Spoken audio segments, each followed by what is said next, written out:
안녕하세요. 오늘은 확률 이론, 확률 분포에 해당하는 챕터 3입니다. 챕터 3.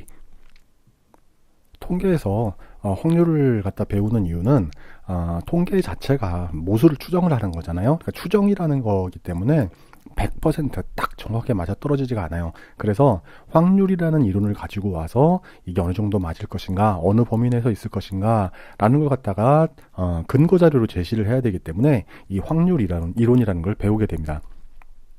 자, 처음에 이제 일단 키포인트부터 해서 일단 한번 둘러보도록 하죠. 자, 일단은 확률이란 뭔가를 먼저 확인을 하게 되겠고요. 그러면서 이제 확률과 사건이라는 걸 배우게 되고, 그 다음에 이제 확률의 성질들이 있습니다. 덧셈 법칙, 그 다음에 조건부 확률, 이런 것들이 있는데, 자, 이런 것들을 갖다 우리가 확인을 하게 될 거예요. 그 다음에 이제 확률을 계산을 해야 되겠죠. 이제 각각의 이제 확률들이 나오게 되면, 이제 순열과 조합이라는 거에 의해서 계산을 하게 될 거고요.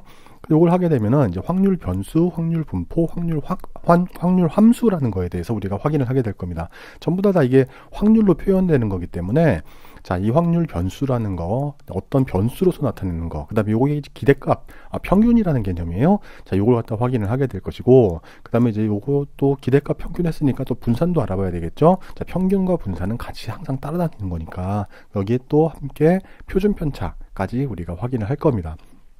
그 다음에 이제 확률 분포의 종류들을 들어갈 거예요. 확률 분포의 종류는 여기까지 오늘 길게 될 거거든요, 강의가. 그렇기 때문에 이건 잘라서 다음 시간에 이렇게 하게 될 건데, 오늘 전부 다 이걸 나눠서 두 개로 다 전부 다 올려드리도록 하겠습니다. 자, 이산 확률 분포라는 거는 단절되어져 있는 그런 분포값, 자, 그걸 갖다가 얘기를 하는 건데, 일단 이항 분포라는 개념을 먼저 알게 되고요. 그 안에서 포화성 분포를 갖다 확인하게 될 거고, 기하 분포, 초기하 분포, 음이항 분포, 이런 걸 갖다 우리가 확인할 겁니다. 자, 이산 확률 분포를 알았다면 또 연속되는 것들도 알아봐야 되겠죠. 자, 그 연속 확률 분포란 뭔가, 그 다음에 여기에서는 정규분포라는 게 있는데, 우리 가장 많이 들어본 거죠. 그 다음에 이걸 또 표준화해 놓은 표준 정규분포. 자, 요거에 대해서 알아보고요. 그 다음에 요거 T분포입니다. T분포에 대해서 확인을 해보고, 그 다음에 표본에 대한 분포를 갖다 우리가 알아보게 될 겁니다. 자, 그 다음에 이제 아주 중요한 정리가 하나 있어요. 중심극한 정리라는 거거든요. 그러니까 뭐냐면 표본의 수가 충분하다면 모수를 모르더라도 정규분포를 구성하기 때문에 모수를 추정할 수 있다라는 거예요. 그래서 우리가 통계할 때 보면은 표본의 개수를 많이 늘려라라는 그런 얘기를 하잖아요. 자, 그거를 갖다가 뒷받침해주는 그런 정리입니다. 그러면서 카이즈곱 분포, F 분포를 갖다 우리가 확인하면은 오늘 배우는 챕터 3가 다 끝나게 됩니다. 자, 이제 한번 확률로 한번 들어가 볼까요? 자, 확률을 갖다가 통계에서 사용하는 거, 통계 결과가 아무리 정교하게 됐다 하더라도 이게 100% 맞을 수는 없다 그랬죠. 왜냐하면 추정이기 때문에, 결국은 추정이라는 거기 때문에 그렇습니다. 이것 때문에 공격을 많이 받기도 하는데, 거기에 대한 것들은 여기서는 설명하지 않겠어요. 시험 문제에 나오는 것들이 아니기 때문에. 자, 이게 만약에 근데 미래 예측이 전혀 안 맞는다라면 0%가 될 거잖아요. 정확하게 맞춘다면 100%로 표현을 할 거예요. 자, 그렇게 확률은 0에서 1까지의 숫자로 우리가 수치로 나타내게 됩니다. 자, 그래서 일정 조건 하에서 어떤 동일한 실험을 지속적으로 해요. n번. 그래서 횟수만큼 했더니 A 사건이 n번이 나왔다. 그러니까 스몰 n번이 나왔다라는 거예요. 이때 사건 A가 발생할 확률, 이걸 possibility라는 거 약자를 쓰는 거죠. A가 발생할 확률, 이렇게 쓰는 겁니다. 자, 그래서 이렇게 나타내고, 요걸 라지 n번 분에 몇 번이 발생하는지를 갖다 곱해서 요 A를 곱해서 나타내는, 그게 공식인데, 이 공식이 시험 문제에 좀 나왔어요. 그러니까 여러분들 이건 기본적으로 알고 있는 거니까 이건 그냥 넘어가도록 할게요.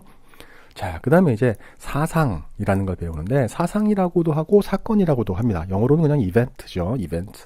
자, 그렇기 때문에 자, 요거에 대해서 한번 보면은, 자, 어떤 표본 공간에 대한 부분 집합입니다. 자, 그리고 표본 공간 내에서 어떤 특정 조건을 만족시키는 결과, 이것만 모아놓은 그런 집합. 그렇게 되면 사건이 발생했다, 이렇게 나타내는 거거든요. 네, 이런 사건을 종류별로 또 나눠놨어요.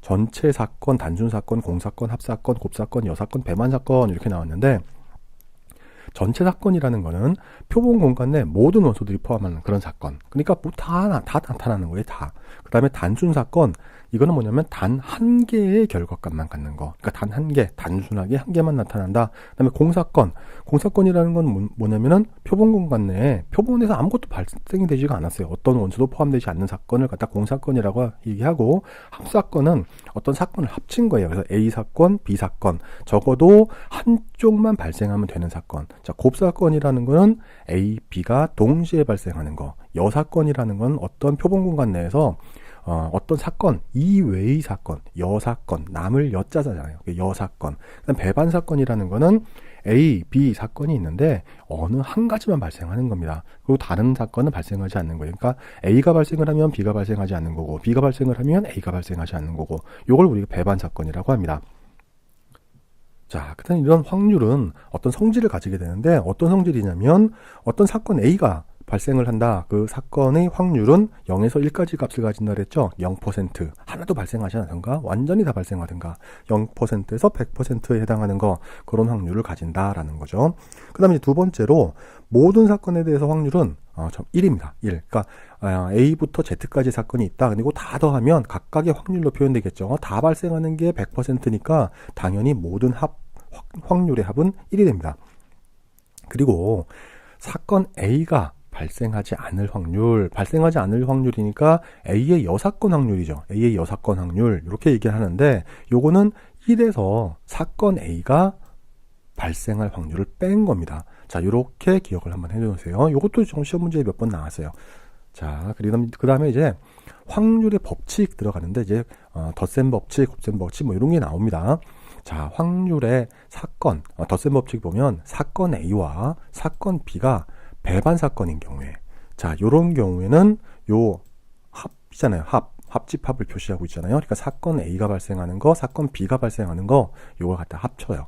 이렇게 더해주면 끝나는 건데, 배반 사건은 서로 이게 A가 발생하면 B가 발생하지 않고, B가 발생하면 A가 발생하지 않고, 요런 거잖아요. 그러니까 요거 더해주면 끝납니다. 근데 서로 배반 사건이 아닌 경우에요. 이런 경우에는 더해주는 데다가 요걸 하나 빼줘야 돼요. 교집합해준 거를. 왜 그러냐면 요게 배반 사건이잖아요. 서로 관련이 전혀 없어요. 요렇기 때문에 요건 두 개 더해주면 끝나는 거고, 자, 요건 이렇게 배반 사건이 아닌 경우를 보면 이렇게 겹치는 부분이 있다는 얘기예요. 요런 부분. 근데 A를 더하고 B를 더하면 요 겹치는 부분만큼이 두 번 더해졌잖아요. 그러니까 요거 한 번을 빼서 나타낸 경우입니다. 자, 여기까지는 여러분들 다 아는 그런 내용이에요. 고등학교 때 다 나왔던 내용이고요. 자, 그 다음에 이제 여사건의 확률이라는 거예요. 사건 A에 포함되지 않는 경우 해가지고 보죠. 자, 일단은 보면 사건 A와 사건 A가 아닌 거 다 합치면 당연히 1이 되겠죠. 이거는 전체가 다 될 테니까요. 그렇죠?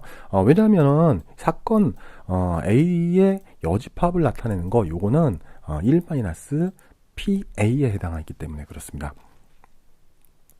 자, 근데 차 사건이라는 것도 있어요. 차 빼는 거죠. A에는 포함되지만 B에는 포함되지 않는 경우. 자, 그러니까 그림으로 보면 여기에 해당하는 것들이겠네요. 여기에 해당하는 거. 그러니까 요거는 A에서 A와 B의 교집합에 해당하는 거, 그걸 갖다 빼준 거예요. 자, 근데 만약 사건 A가 B에 포함이 되어 있어요. 이렇게 B가 더 큽니다. 여기처럼요. B가 더 큰 경우라면 B-A 똑같죠. 그러니까 PB-PA 이렇게 계산하시면 됩니다. 자, 그 다음에 이제 조건부 확률과 곱셈 법칙이라는 건데요. 조건부 확률, 그러니까 어떠한 상황 하에서 나오는 확률이죠. 그 다음에 이제 곱셈 법칙은 곱셈 법칙이고요. 근데 결국은 이게 다 똑같은 얘기예요. 한번 보세요. 자, 조건부 확률 해가지고 나오는데요. 자, 사건 A가 발생했다고 가정했을 때 사건 B가 발생할 확률. 자, 요거 사건 A가 발생한 상황에서 B가 발생하는 거예요. 자, 이건 조건부 확률입니다. 자, 이런 걸 어떻게 표현하느냐. 이렇게 사건 A가 발생한 거 하에서 B가 발생한 확률, 이렇게 표현을 해요. 그래서 사건 A가 전체잖아요. 요 안에서 같이 포함되어 있는 거, 요걸 교집합으로 나타내서 이렇게 표현을 합니다. 그러니까 그림을 나타내면 요걸 갖다 보는 게 되겠죠. 이게 전체분의 요거를 갖다 확인하는, 자, 그런 확률. 왜냐면 A라는 게 발생한 거 하에서 B가 발생한 거니까 A는 발생한 거 전체가 되는 거고, 그 안에서 요거를 나타내는 거예요. 그렇죠? 자, 그럼 우리 예제를 가지고서 한번 풀어볼게요. 예제. 자, 여기 예제가 나와 있는데요. 예제 한번 읽어볼게요. 국가대표 선수 100명이 있습니다. 이 중에 여성이 40명이에요. 여성이 40명. 그 다음에 100명의 메달리스트가, 이 100명 중 메달리스트가 30명입니다. 자, 이 경우 메달리스트 1명을 뽑았는데 여성일 확률을 구하래요. 그러니까 전체가 다 100이죠. 100. 자, 그러니까 어떤 거예요? 일단 식으로 한번 나타내게 되면은요. 확률 해가지고 식으로 나타내게 되면은 메달리스트 중이죠. 메달리스트고요. 그 다음에 그 중에서 뽑았는데 여성이 뽑혀야 돼요. 자, 이건 어떻게 계산을 합니까? 전체가 메달이잖아요. 메달 딴 거 분수로 나타내죠. 메달리스트가 모두 몇 명입니까? 100분의 30이 되겠죠. 100분의 30이 될 거고, 그 다음에 여성이 돼야 돼요. 메달이 있으면서도 여성이죠. 그러니까 요거는 모두 몇 명이에요? 100분의 15명이잖아요. 이렇게 계산하는 거예요. 그러면 100씩 100 지워지고요. 그러면은 이게 30분의 15가 되겠죠. 그럼 요거는 0.5, 2분의 1 이렇게 표시가 됩니다. 자, 그 다음에 이제 곱셈 법칙이에요. 곱셈 법칙. 자, 곱셈 법칙은요, 가장 중요한 게 요겁니다. 시간적 순서라는 거 여러분들 기억해 놓으셔야 돼요. 시간적 순서를 가진 경우에 주로 활용되고, 사건 A가 발생한 이후에 시간적 순서죠. 사건 B가 발생하는 경우. 자, 이런 경우를 갖다가 우리는 곱셈 법칙이라고 하고, 이렇게 표현합니다. 이렇게 교집합으로 표현을 하고요. 사건 A가 발생을 하고, A가 발생한 상황에서 B가 발생하는 거죠. A가 먼저 발생을 했으니까 요거는 이렇게 조건부 확률로 들어올 수밖에 없습니다. 자, 그런 상태의 확률, 이건 서로 곱해주라는 얘기입니다. 자, 이런 경우를 한번 예제로 만들어서 한번 풀어볼게요.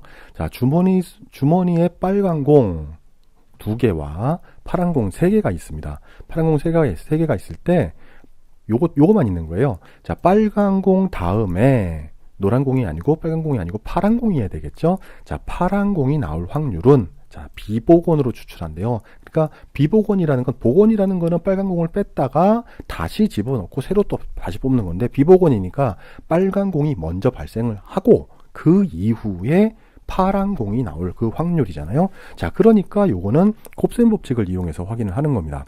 그러니까 식을 한번 써보면 어떻게 되겠어요? 확률은 자, 어떤 게 먼저 나와요?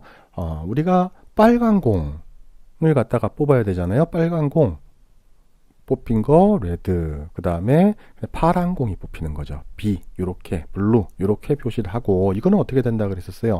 빨간 공이 먼저 나올 확률, 그러니까 P의 R이 되겠죠. 여기에 곱하기 B에 먼저 발생한 게 R이 될 거고요. 그 다음에 나온 게 B가 될 거예요. 이렇게 계산을 하시면 됩니다. 자, 요거 계산하면 어떻게 됩니까? 처음에 공 전체가 5개였었죠. 그 중에 빨간 공이 몇 개였었습니까? 5개 중에 2개 이렇게 됐었고요. 곱하기 여기에서 어떻게 된다 그랬었어요? 그대로 나오는 건 마지막에 몇 개 남았습니까? 공이 총 4개 남았죠.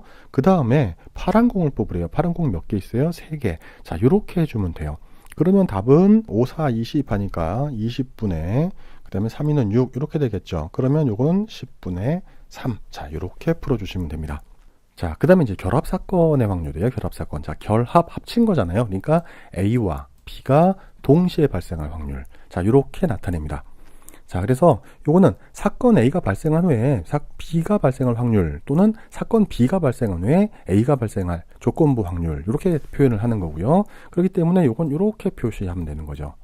A가 발생하고 B가 발생하는 거, 그 다음에 B가 발생하고 A가 발생하는 거, 이런 거랑 똑같죠. 그 다음에 요거 사건 A와 B가 서로 독립사건일 때 결합 확률은 이렇게 서로 곱해주면 계산이 됩니다.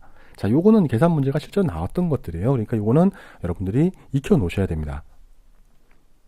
자, 그 다음에는 우리가 확률 계산을 하기 위해서 우리가 순열과 조합이라는 개념을 우리가 알아야 됩니다. 순열이라는 거는 순서가 있는 거죠. 그래서 n개의 원소 중에, 총 n개 중에 r개를 선택을 해서 순서를 정해서 배열하는 방법. 그래서 npr 이렇게 표현하는 거죠. 요 npr의 공식은 이렇습니다. 자, n-r의 팩토리알 분의 n 팩토리알. 자, 이렇게 구하고, 요거는 당연히 뭐 n개 중에서 r개를 선택하니까 n개는 r개랑 같거나 n개가 더 커야 되겠죠. 그 다음에 n의 np 제로는 1이라는 조건이 있고요. 자, 요거를 갖다 예제를 가지고서 보게 되면은 예제는 이렇습니다. 문자 A, B, C 중 두 개를 선택을 하래요. 두 개. 그래서 순차적으로 나열하는 경우의 수 이렇게 해보면은 그냥 우리 머릿속으로 요건 숫자가 몇 개 안 되니까 글자가 3개밖에 안 되니까 그냥 알 수 있습니다. A, B, A, C 그 다음에 B, A, B, C CA, CB 이렇게 6개가 나오잖아요. 자, 요걸 갖다가 일단은 계산을 해보면 우리가 어떻게 요 공식에다 넣어서 써야 되겠습니까? 쓰면 MPR이잖아요. MPR이니까 3개 중에서 2개를 선택하니까 3P2 이렇게 하면 되겠죠. 그럼 계산을 해보면 3P는 3-2 팩토리알 분의 3 팩토리알 그러니까 6 이렇게 계산하시면 돼요. 자, 실제로 요것도 시험 문제 나오긴 하는데 더 많이 나오는 건 요겁니다. 조합, 컨비네이션이요. 요거는 제가 일부러 두껍게 써놨어요.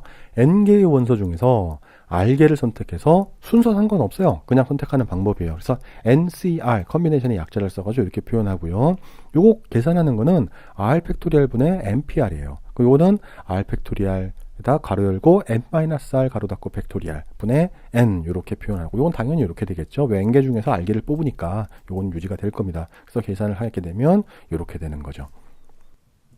자, 요 공식은 여러분들 반드시 외워놓으셔야 됩니다. 꼭 여러분들 암기하셔서 요 꼭 문제 푸는데 지장이 없도록 하셔야 돼요. 예제를 한번 보면 아까 똑같이 ABC 중에 2개 선택해서 나열한 경우의 수 요거는 NCR로 한다 그랬었죠. 그래서 그대로 해보면 우리가 머릿속으로 봐도 AB, AC, BC 자 이렇게 딱 될 수밖에 없거든요. 3가지밖에 없잖아요. 그쵸? 자, 그런데 요거를 갖다가 그대로 계산을 한번 해보면요. NCR이니까 N이 3C2 이렇게 되죠. 그러면 2 팩토리알 곱하기 3-2 팩토리알 분의 3 팩토리알. 자, 이렇게 하면은 요건 답은 3이 됩니다. 자, 이렇게 계산하시면 됩니다. 요 계산 문제가 굉장히 많이 나왔어요. 그러니까 여러분들 요건 꼭 외워 놓으셔야 돼요. 자, 지금까지 여러분들 그 확률을 하면서 어떤 사건, 사상이 발생할 것이냐, 몇 번이 발생할 것이냐, 요걸 봤잖아요. 자, 이 몇 번이라는 거 있잖아요. 확률 변수는 여기서 말 얘기하는 실험 결과에 대해서 그게 몇 번이 발생할 것인가에 대한 실수 값을 갖다가 그대로 대응시킨 수치예요. 그러니까 그 실수가 몇 번 발생하는지, 자, 요 수치가 되는 거고요. 확률에 따라서 당연히 그 크기가 바뀝니다.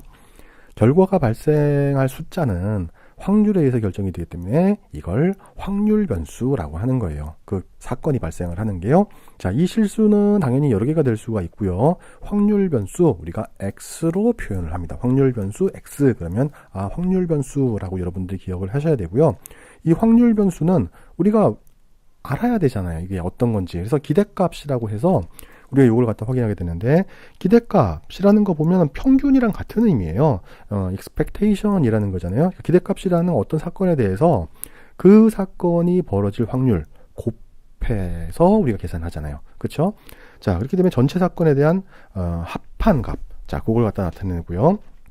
일단 통계학에서 이 기대값이 평균이다라고 여러분들 이해를 하시면 되겠습니다. 그래서 공식으로는 요 전체에 해당하는 거죠. 이게 i가 n부터 1부터 n까지 가니까 요걸 갖다 다 더한 거예요. 그럼 요건 1이 될 거고요. 요건 당연히 i는 사건이 되고 시행횟수, i는 시행횟수가 될 거고요. 그 다음에 p는 확률입니다. 그러니까 이렇게 나타내는 거고 ex를 갖다 우리는 보통 평균 이렇게 표현을 하잖아요. 자, 그래서 기대값이 성질이 있어요. 어떤 성질이 나타내고 있는데 요거 여러분들 외워 놓으셔야 됩니다. 그래서 스몰 a가 상수고 라지 x와 라지 y가 확률 변수라고 했을 때 a에 대한 기대값은 a고 ax 그 확률에 해당하는 이 ax는 a는 앞으로 그대로 나오고 그 다음에 확률 변수에 해당하는 기대값 그 다음에 요 똑같이 상수는 그대로 다 그 자리에 남습니다.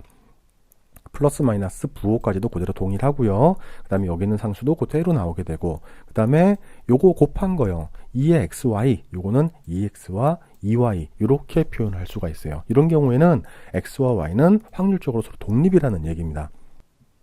자, 그럼 우리 예제 가지고서 한번 풀어볼까요? 예제는 5와 6이 4로 표시가 되어 있습니다. 주사위예요. 주사위인데 주사위에 1, 2, 3, 4, 4, 4 이렇게밖에 눈이 없다라는 경우예요. 자, 이 경우에 기대값은 어떻게 되느냐? 자, 주사위 한 면이 나타날 확률은 6분의 1이잖아요. 그쵸? 자, 이 6분의 1이기 때문에 1에 대해서 6분의 1, 2에 대해서 6분의 1, 3에 대해서 6분의 1, 4에 대해서 6분의 1, 5에 대해서 6분의 1 이렇게 되는데 4, 4, 4 이렇게 됐으니까 계산을 그대로 해보면은 6분의 3 이렇게 더해주죠. 6분의 3, 그러니까 2분의 1이죠. 전체 면수가 6개인데 그 중에 3개가 되니까 이렇게 계산을 해보면 3으로 이렇게 계산이 됩니다. 이런 것도 여러분들 계산이 아까 조합에 비해서는 문제가 덜 나왔지만 그래도 문제가 꽤 나온 편이에요. 이렇게 제가 숫자로 이렇게 다 붙여놨었죠, 책에는. 자, 이것들을 갖다 여러분들 보고 중요도를 여러분들 가늠하시면 됩니다. 자, 우리 기대값, 평균에 해당하는 것 같다 알아봤다라면 우리 분산에 대한 것도 확인해야 되겠죠. 그래서 확률 변수의 분산에서 보면은 이 분산이 확률 변수의 분산이라는 거는 측정 값이 어떤 평균으로부터 산포되어지는 정도를 갖다 나타내는 게 분산이잖아요. 자, 그렇게 확률에서도 어떤 실제 값을 추정하는 그 기대값이 어느 정도 차이가 있는지 나타나는 거. 자, 그거를 갖다가 우리 확률 변수의 분산이라고 얘기를 합니다. 그래서 확률 변수와 기대값의 차를 구해서 제곱을 한 다음에 이것들이 나오는 사건의 확률을 갖다 모두 더해서 곱한 후에 다 더해주면 돼요. 자, 그러니까 요거 그대로 돼 있죠. 확률 변수와 평균, 기대값이죠. 자, 요 기대값에 해당하는 차를 구해서 제곱을 합니다. 제곱을 한 다음에 그 다음에 곱해주는 거, 확률을 갖다 곱해줘서 다 전부 다 더하라는 얘기죠. 이렇게. 자, 더해주는 게, 요거 분산도 성질을 우리가 알고 있어야 돼요. 자, 아까 우리가 기대값의 성질 우리가 해서 배웠었잖아요. 자, 그거와 비슷합니다. 그러니까 비슷한데 똑같이 A 스몰은 상수입니다. 이런 경우에 분산은 상수에 해당하는 거니까 분산 당연히 0이겠죠. 요거는 왜 흩어진 게 없잖아요. 평균이 아니기 때문에. 자, 그렇고, 자, 확률 변수라는 게 있어요. 있는 다음에 분산이라는 거에서 앞에 있는 상수를 갖다 끄집어내면 분산은 뭐였었습니까? 제곱을 한 다음에 한 거였었죠. 그렇기 때문에 이렇게 앞에 상수는 제곱을 한 게 나오게 되는 거예요. 똑같이 다른 거에 대해서도 요거 상수는 0이라 그랬죠. 그러니까 뒤에는 나타나지가 않고 요것만 그대로 상수만 확률 변수가 있는 거에 해당하는 상수만 그대로 앞으로 제곱을 해서 나타나게 됩니다. 플러스인 경우 똑같아요. 자, 그런 경우에는 x와 y에 해당하는 분산, 확률 변수의 분산인 경우에는 요게 공통 분산을 갖다가 코베리언스잖아요. 요게 그걸 갖다가 더해줘야 되는 거고, 그 다음에 독립인 경우에는 이게 공통적인 분산이 없어요. 자, 그렇기 때문에 요거는 해줄 이유가 없습니다. 왜냐면 이거 앞에도 제곱이 되고 뒤에서 제곱이 되면은 플러스 a제곱 플러스 2ab 플러스 b제곱 하는 거 우리 공식 많이 배웠었잖아요, 중학교 때. 자, 그거와 똑같이 나오시면 돼요. 자, 근데 요거는 독립이기 때문에 요게 존재하지가 않는다. 마이너스에서도 똑같습니다. 마이너스도 공통적인 거 빼줘야 되는 거고요. 마이너스 2ab 이렇게 배웠잖아요. 자, 그거와 같이. 근데 요것도 확률적으로 독립이라면은 뒤에 있는 건 나오지가 않는다. 이렇게만 계산이 됩니다.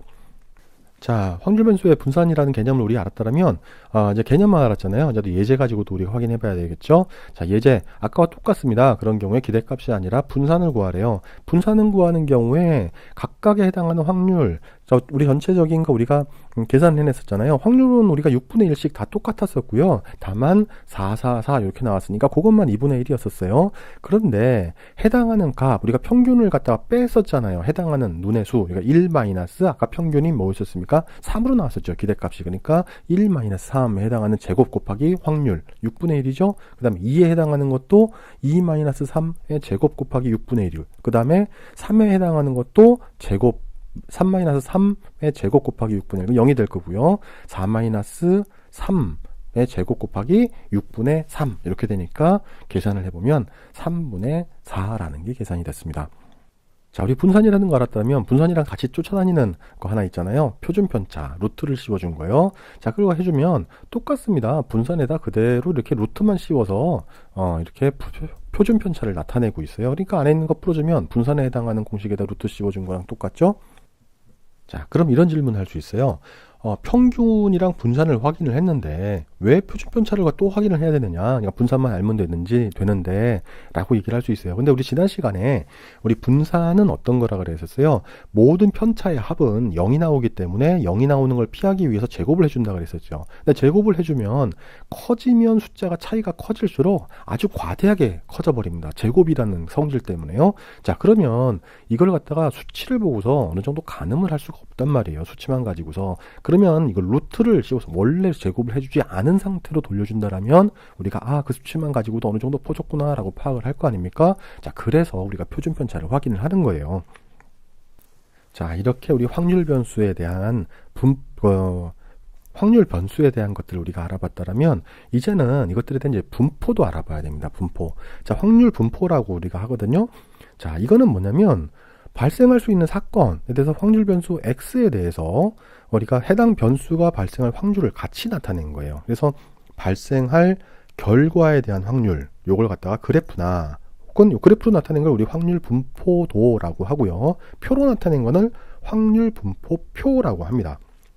그래서 그거에 해당하는 걸 갖다 그림을 갖다 그대로 보여드리면, 자, 해당하는 확률, 사건에 대한 하는 확률을 그래프로 나타내는 거 확률 분포도예요. 자, 이렇게 해당하는 주사위 던지는 것처럼 동일한 것들도 나타날 수가 있을 거고요.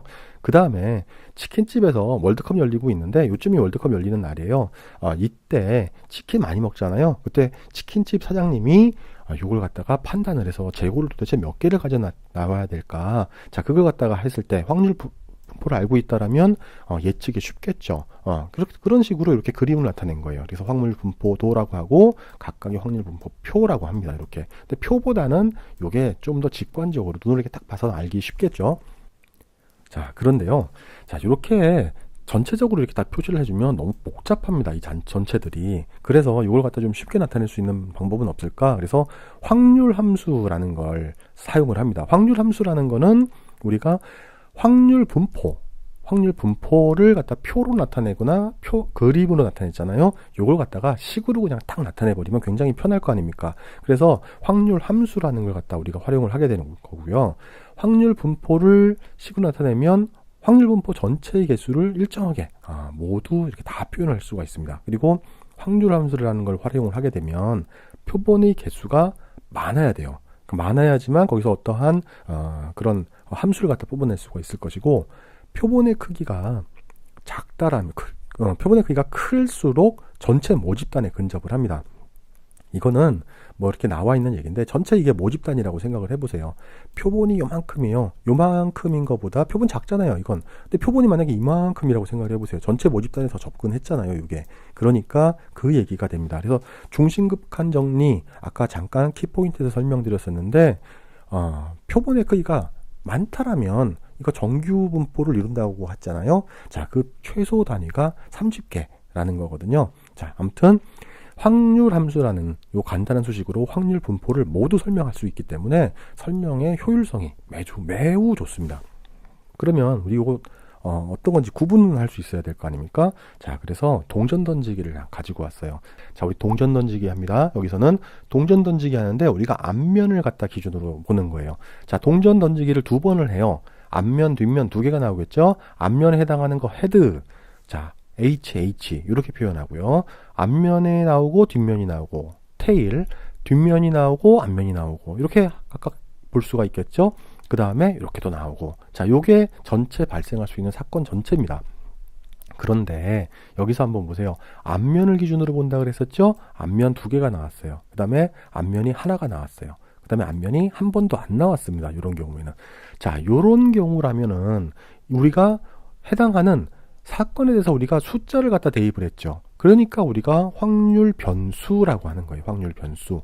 자, 그리고 그 다음에 이 각각에 대해서 보세요. 앞면이 나오는 거 확률 한번 볼까요? 앞면이 나오는 거 2분의 1 나왔었죠. 그 다음에 또 2번째 던졌는데 2분의 1 이렇게 나왔어요. 그러면은 요거 2개가 다 나와야 되니까 해당하는 요것도 나오고 요것도 나오고 동시에 나와야 되는 거잖아요. 그러니까 확률은 어떻게 됩니까? 요거 2개를 곱해서 4분의 1이 나오는 거예요. 이렇게 4분의 1이 나오게 되고, 그러면 앞면, 뒷면, 뒷면, 앞면 이렇게 나오는 거는 각각에 해당하는 거 요거가 나올 확률 처음에 앞면, 그 다음에 뒷면 2분의 1이고 곱하기 또 2분의 1이에요. 뒷면, 앞면 나오는 것도 역시 2분의 1이고 곱하기 2분의 1이에요. 그럼 해당하는 거 어차피 앞면은 다 한 번밖에 안 나왔잖아요. 요거에 해당하는 겁니다. 그럼 요거에 해당하는 거 볼까요? 그럼 요거는 4분의 1이고 요거도 4분의 1이고 그렇다면 어떻게 되겠어요? 앞면은 똑같이 한 번 나왔죠. 그리고 요거 더해줘야 되겠죠. 그러니까 요 1에 해당하는 거는 2분의 1 이렇게 나온 거예요. 그러면 한 번도 앞면이 나오지 않는 확률 요걸 보면은 2분의 1 되겠죠. 뒷면 곱하기 또 2분의 1 되겠죠. 그럼 요것도 4분의 1 될 거 아닙니까? 요것도 이렇게 4분의 1. 자, 이렇게 나오게 될 거예요. 근데 사건 확률한 변수에 해당하는 거 이렇게 복잡하게 설명했단 말이에요. 자, 그런데 이거를 갖다가 매번 설명할 때 이렇다라고 해서 설명을 할 수가 없잖아요. 자, 그러니까 이걸 갖다가 간단하게 공식으로 나타낸 겁니다. 그래서 앞면에 해당하는 거 확률 변수 x가 2번 나오는 겁니다. 그 확률은 4분의 1. 그 다음에 한 번 나오는 거요? 2분의 1. 한 번도 안 나오는 거 4분의 1. 자, 이렇게 함수로 표현하면 간단하게 표현을 하실 수가 있어요. 그래서 우리가 사건, 확률, 변수, 사건에 대해서 변수를 갖다 숫자를 갖다 대입하고 그거에 대한 확률을 갖다 놓으면 그걸 전체적으로 설명할 수 있는 게 확률 함수다. 여러분들 이렇게 기억하시면 됩니다. 자, 일단은 확률론에 해당하는 개념까지 여러분들 다 이해하셨어요. 자, 일단 요 해당하는 내용은 여러분들이 시험에 자주 나오는 내용들이 있으니까 여러분들 꼭 알아서 꼭 맞추어 주시기 바랍니다. 자, 수고하셨습니다.